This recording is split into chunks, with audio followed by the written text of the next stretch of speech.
சமகால அரசியல் நிலைமைகள் தொடர்பில் தமிழ் தேசிய கட்சியின் தலைவர் சட்டத்தரணி என் ஸ்ரீகாந்தா இன்று யாழ்ப்பாணத்தில் ஊடகவியலாளர் சந்திப்பை நடத்தி கருத்து தெரிவித்தார். அவர் அங்கு தொடர்ந்தும் கருத்து தெரிவிக்கையில், தமிழரசு கட்சியின் பேச்சாளரும் பாராளுமன்ற உறுப்பினருமான சுமந்திரன் இணைய ஊடகங்கள் சிலவற்றிற்கு அளித்திருக்கின்ற அறிக்கை ஒன்றிலே தெரிவித்திருக்கின்ற சில கருத்துக்கள் தொடர்பிலே உண்மை என்ன என்பதை தெளிவுபடுத்துவதற்காக இந்த பத்திரிகையாளர் மகாநாட்டினை நாங்கள் நடாத்த வேண்டியிருக்கின்றது. நடந்து முடிந்த ஜனாதிபதி தேர்தலில் தமிழ் பொது வேட்பாளராக நிறுத்தப்பட்ட முன்னாள் பாராளுமன்ற உறுப்பினர் அரியநேத்திரன் அவர்களை ஒரு பொருட்டாக வடகிழக்கு மாகாணங்களிலே வாக்களித்த தமிழ் மக்கள் கருதவில்லை என்று சுமந்திரன் ஒரு கண்டுபிடிப்பினை வெளியிட்டிருக்கின்றார்.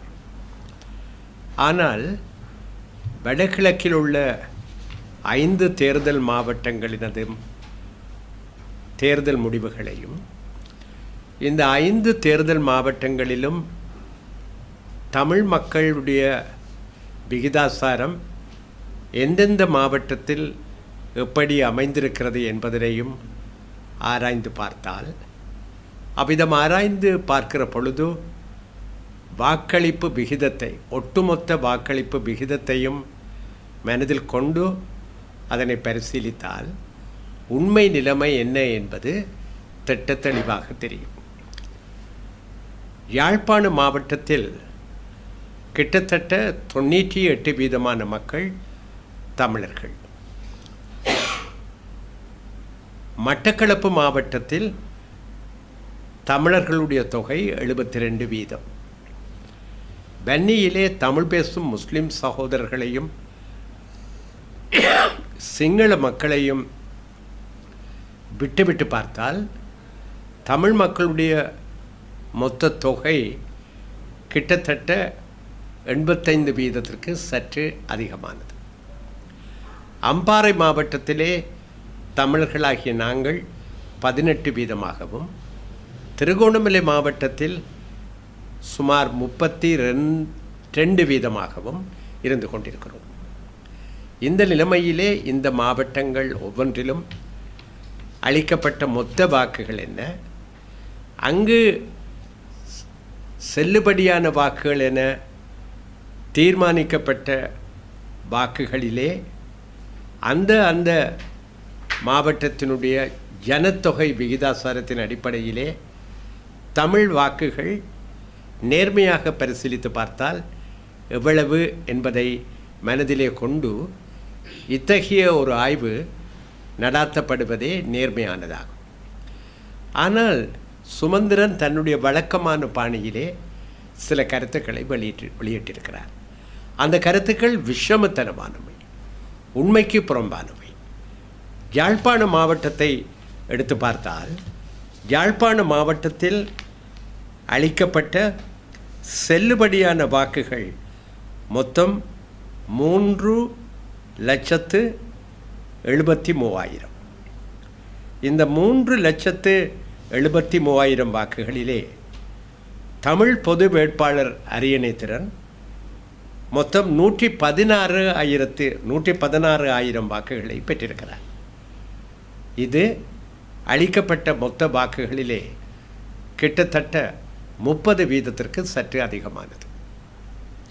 அளிக்கப்பட்ட செல்லுபடியான வாக்குகளிலே.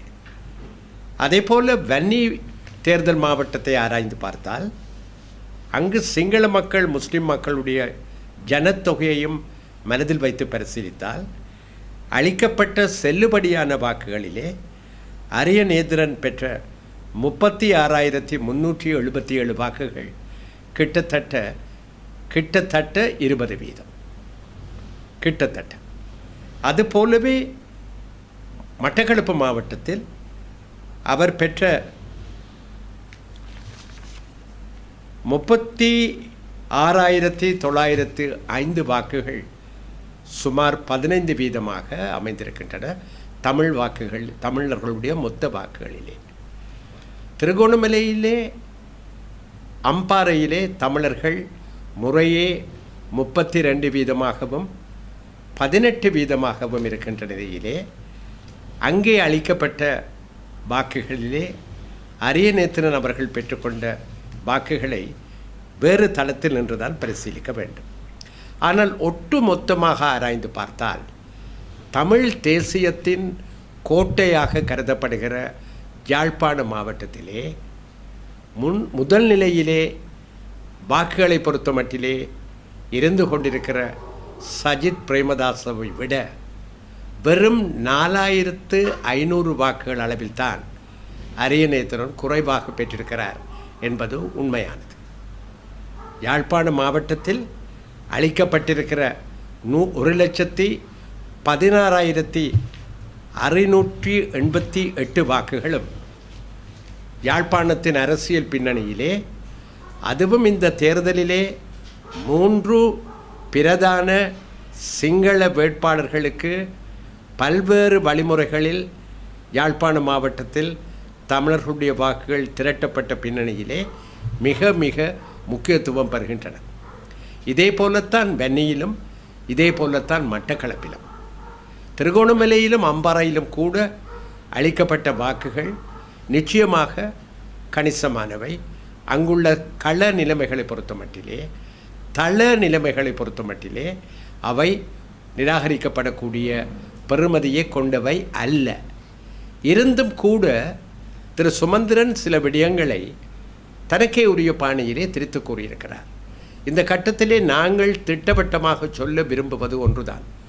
ஒட்டு மொத்தமாக அரியநேத்திரன் அவர்கள் பெற்றுக்கொண்ட 2,26,343 வாக்குகளிலே வடகிழக்குக்கு வெளியே அவர் பெற்றுக்கொண்ட 3000 வாக்குகளை கழித்துவிட்டு பார்த்தால் அவர் பெற்றுக்கொண்ட ஒட்டு மொத்த 2,23,000 வாக்குகள் வடகிழக்கு வாழ் தமிழ் மக்களை பொறுத்த மட்டிலே அவர்களுடைய நிலைப்பாடு என்ன என்பதை ஒரு திட்டவட்டமான செய்தியாக சிங்கள தேசத்திற்கும் சிங்கள அரசியல் கட்சிகளுக்கும் ஆட்சிக்கு வந்திருக்கிற புதிய ஆட்சியாளர்களுக்கும் சொல்லி நிற்கிறது என்பதை இந்த சந்தர்ப்பத்திலே நாங்கள் சொல்லியாக வேண்டும். இந்த தேர்தலை பொறுத்தமட்டிலே எல்லோருக்கும் நன்கு தெரிந்த விடயம், ஜனாதிபதி ஆவதற்காக அரியநேத்திரன் நிறுத்தப்பட்டிருக்கவில்லை. தமிழ் மக்களுடைய உரிமை கோரிக்கையை நீண்ட நெடுங்காலமாக தமிழ் மக்கள் கோரி நிற்கிற நீதியான அரசியல் கோரிக்கையை முன்வைத்துத்தான் அவர் போட்டியிட்டார். இந்த பின்னணியிலே பார்த்தால் தமிழ் மக்கள் அவருக்கு அளித்திருக்கிற வாக்குகள் ஒரு திட்டவட்டமான செய்தியை, அதாவது அரசியல் அதிகார போட்டிக்குள் தமிழ் மக்கள் சிக்கிவிடாமல் தமிழ் பொது வேட்பாளருக்கு அவர்கள் அளித்திருக்கிற வாக்குகள் என்ற அடிப்படையிலே அந்த வாக்குகள் கணிசமான அரசியல் பெறுமதியை கொண்டிருக்கின்றன என்ற உண்மையை எந்த ஒரு பாரபட்சமற்ற அரசியல் ஆய்வாளரும் புறக்கணித்துவிட முடியாது. இது ஒரு முக்கியமான விடயம். இதை விட இந்த 3 பிரதான சிங்கள வேட்பாளர்களுக்கும் தமிழ் மக்கள் வெவ்வேறு காரணங்களுக்காக வாக்களித்திருக்கிறார்கள்.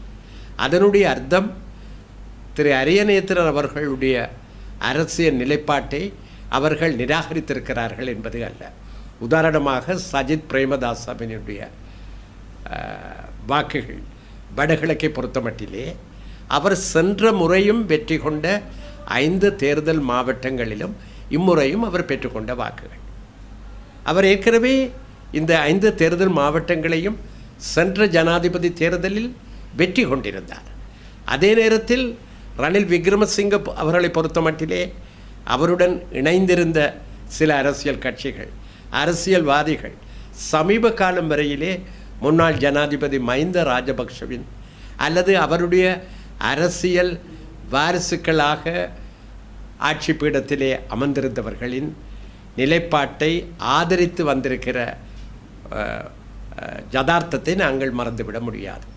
அதே நேரத்தில் அனுரகுமார திசநாயகாவை பொறுத்த மட்டிலே அவருடைய நிலைப்பாடு என்ன என்பதும் தேர்தலை பொறுத்த மட்டிலே தெளிவாக இருந்தது.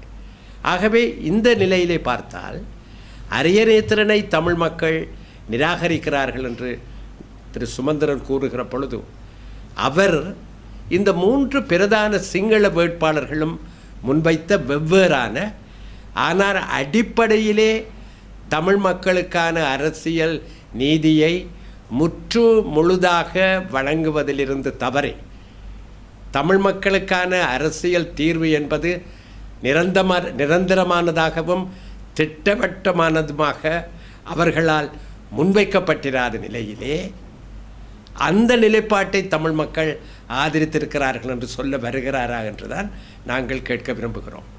ஒரு புறத்திலே அரியநேத்திரனை தமிழ் மக்கள் பொருட்படுத்தவில்லை என்றால் தமிழ் மக்கள் பொருட்படுத்தி இருப்பது யாரை என்று திரு சுமந்திரன் சொல்ல வருகிறார். இது மிக முக்கியமான விடயம், பாரபட்சமின்றி ஆராயப்பட வேண்டிய விடயம். இந்த தேர்தலிலே தமிழ் மக்கள் சமீபத்திலே தம்பி கஜேந்திரகுமார் பொன்னம்பலம் சொன்னது போல மிக கணிசமான அளவிலே தமிழ் தேசியத்திற்கு வாக்களித்திருக்கிறார்கள். வாக்களிக்காமல் பகிஷ்கரித்த சிறு தொகையினராக இருந்தால் என்ன, அரியநேத்திரனுக்கு வாக்களித்த 2,22,000 தமிழ் வாக்காளர்களாக இருந்தால் என்ன, அல்லது தமிழரசு கட்சியினுடைய ஆதரவின் பேரிலே சஜித் பிரேமதாசாவுக்கு வாக்களித்தவர்களாக இருந்தால் என்ன, அடிப்படையிலே தமிழ் தேசியத்திற்கு சார்பான வாக்குகளாகவே அவருடைய வாக்குகள் கருதப்பட வேண்டும் என்று கஜேந்திரகுமார் பொன்னம்பலம் நேற்றைய தினம் செய்தியாளர் மகாநாட்டிலே சுட்டி காட்டியது உண்மையிலே ஓர் உண்மையான விளம்பல், உண்மையான தெரிவிப்பு என்று நாங்கள் இந்த சந்தர்ப்பத்திலே சொல்ல விரும்புகிறோம். இதற்கு அப்பாலே சுமந்திரன் இன்னொரு விடயத்தை சொல்ல வருகிறார்.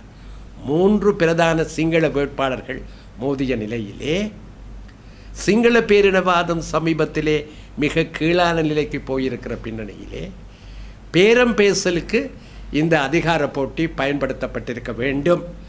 அதற்கு மாறாக அரியநேத்திரனை வேட்பாளராக நிறுத்தினார்கள் என்ற வகையிலே அவருடைய கருத்து அமைந்திருக்கிறது. நாங்கள் ஒன்றை கேட்க விரும்புகிறோம். சுமந்திரனும் அவரை சேர்ந்தவர்களும் ஆதரித்த சஜித் பிரேமதாசாவினுடன் நடாத்திய பேரம் பேசலின் இன்றைய நிலைமை என்ன? சிங்கள அதிகார சக்திகளின் போட்டிக்குள்ளே நாங்களும் நுழைந்து கொண்டு அவர்களிலே ஒருவரை தேர்ந்தெடுத்து அவரோடு பேரம் பேசி அந்த நிலைப்பாட்டுக்கு ஆதரவாக எமது மக்களை வாக்களிக்குமாறு கோருகிற பொழுது அப்படியான ஒரு வாக்களிப்பின் பின்னர் அதை எந்த அடிப்படையிலே நோக்க வேண்டும்? அந்த வாக்களிப்பை பலாபலனை பெற்றவர் வெற்றி ஈட்டியிருந்தால் அது நிலைமை வேறு. இப்பொழுது சஜித் பிரேமதாச சிங்கள மக்களாலே நிராகரிக்கப்பட்டிருக்கிறார். அப்படியானால் இந்த பேரம் பேசலுக்கு என்ன நடந்திருக்கிறது? அதனால்தான் நாங்கள் எப்பொழுதும் சொல்கிறோம், தமிழினத்தின் அரசியல் தீர்வை பெறுவதற்கான எந்த முயற்சியிலும் சிங்கள அதிகார சக்திகளுக்கு இடையிலான அதிகார போட்டியை நாங்கள் பேரம் பேசலுக்காக ஒரு பொழுதும் பாவிப்பதற்கு முயற்சிக்கக்கூடாது. இப்படியான முயற்சி தான் 2010 நடந்தது. என்ன நடந்தது? மஹிந்த ராஜபக்ஷ மகத்தான வெற்றி ஈட்டினார். 2015 நாங்கள் மைத்ரிபால ஸ்ரீசேனவை கொண்டு மஹிந்த ராஜபக்ஷவை தோற்கடித்தோம். ஆனால் அந்த பேரம் பேசலுக்கு என்ன நடந்தது? சென்ற முறை நடந்த பேரம் பேசலுக்கு சுமந்திரன் உட்பட பலர் நடாத்திய பேரம் பேசலுக்கு சஜித் பிரேமதாசாவின் தோல்வியூடாக என்ன நடந்தது? இப்பொழுது அவரே ஒப்புக்கொண்டிருப்பது போல 3 பிரதான சிங்கள வேட்பாளர்களுக்கு இடையிலான அதிகார போட்டியை பேரம் பேசலுக்கு தாங்கள் பாவித்தோம் என்று ஒரு ஒப்புதல் வாக்குமூலத்தை சுமந்திரனை கூறியிருக்கிற பின்னணியிலே அந்த பேரம் பேசலுக்கு என்ன நடந்திருக்கிறது? ஆட்சி பீடத்திற்கு சிங்கள பெரும்பான்மை மக்களின் பேராதரவு தமிழர்கள் முஸ்லிம்கள் உட்பட சிறுபான்மை மக்களிடம் இருந்து மிக மிக அற்பமான ஆதரவை மாத்திரமே பெற்றுக்கொண்டிருக்கிற ஒரு வேட்பாளர் புதிய ஜனாதிபதியாக வந்திருக்கிறார். அப்படியானால் பேரம் பேசல் எங்கே போயிருக்கிறது? அதனால்தான் நாங்கள் திட்டவட்டமாக சொல்ல விரும்புகிறோம், தமிழரசு கட்சியில் உள்ள ஒரு சிறு குழுவினர் இவ்விதம் தமிழ் மக்களுடைய அரசியல் எதிர்காலத்தோடு பொறுப்பின்றி விளையாடக்கூடாது. இப்பொழுது புதிய அரசாங்கம் ஒன்று அமையப் போகிறது, ஜனாதிபதி வந்திருக்கிறார். எந்த அடிப்படையிலே இவர்கள் பேரம் பேசப் போகிறார்கள்? யாருடன் பேசப் போகிறார்கள்? தமிழ் மக்கள் தங்களுக்கே உரித்தான உரிமைகளை நிலைநாட்டுவதாக இருந்தால் ஒரே திரட்சியாக ஒரே அரசியல் நிலைப்பாட்டில் உறுதியோடு நின்று பிடிக்க வேண்டும் என்பதுதான் மீண்டும் மீண்டும் வரலாறு எங்களுக்கு சொல்லி தந்திருக்கிற உண்மை தந்தை செல்வநாயகத்தின் காலத்திலிருந்து. ஆனால் அதிலிருந்து விடுபட்டு 1982ஆம் ஆண்டிலே ஜே.ஆர். ஜெயவர்தன போட்டியிட்ட பொழுது, ஹெக்டர் கொபேகடு அவர்களுக்கு எதிராக போட்டியிட்ட பொழுது, இன்றைய தமிழரசு கட்சியின் அன்றைய மகா அவதாரமான தமிழர் விடுதலை கூட்டணி அந்த தேர்தலை பகிஷ்கரித்தது. ஜே.ஆர். ஜெயவர்தன வெற்றி பெற வேண்டும் என்பதற்காக அந்த தேர்தலை பகிஷ்கரிக்குமாறு 82 தமிழ் மக்களை தமிழரசு கட்சி கோரியது. இருந்தும் பெரும்பாலான தமிழ் மக்கள் அந்த பகிஷ்கரிப்பு கோரிக்கை நிராகரித்து வாக்களித்தார்கள். அண்ணன் குமார் பொன்னம்பலம் அவர்களும் போட்டியிட்ட தேர்தல் அது. ஆனால் அந்த தேர்தலிலே ஜே.ஆர். ஜெயவர்தன வெற்றியீட்டினார். பேரம் பேசல் இன்னொரு விதத்திலே பகிஷ்கரிப்பு வடிவத்திலே அப்பொழுது ஏற்பட்டிருந்தது. அந்த பேரம் பேசலின் தொடர் விளைவுகள் தான் தமிழர் விடுதலை கூட்டணியை, இன்றைய தமிழரசு கட்சியை உள்ளடக்கிய அன்றைய தமிழர் விடுதலை கூட்டணியை அடுத்த 2 வருஷங்களுக்குள்ளே எங்கே கொண்டு போய் நிறுத்தியது என்பதை இந்த நாட்டின் வரலாறு திட்டவட்டமாக எழுதி வைத்திருக்கிறது. அதனால்தான் நாங்கள் சொல்கிறோம், தயவு செய்து இந்த சந்தர்ப்பவாத சுயநல அரசியலுக்கு தமிழ் தேசியம் பேசுகிற அனைவரும் விடை கொடுக்க வேண்டும். குறிப்பாக தமிழரசு கட்சியினுடைய சுமந்திரன் அணி விடை கொடுக்க வேண்டும். அதை விடுத்து துணிச்சலோடு தமிழினத்தின் தேசிய அபிலாஷைகளை முன்வைத்து போட்டியிட்ட வேட்பாளர் பெற்றிருக்கிற கணிசமான ஆதரவை மலினப்படுத்துகிற கருத்துக்களை தொடர்ந்து கூறுவதற்கு அவர்கள் முயற்சிக்கக்கூடாது. அது எடுபடாது. ஏனெனில் அது உண்மைக்கு புறம்பானது.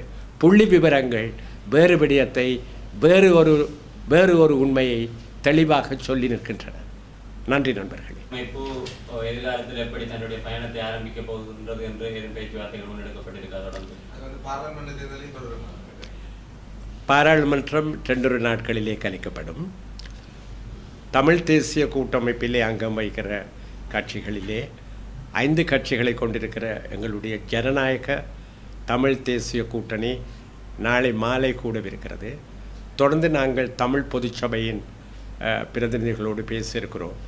ஆகவே இது விடயமாக கலந்தாலோசித்து முறையான சரியான நல்ல முடிவொன்றினை நாங்கள் விரைவிலே மேற்கொள்வோம்.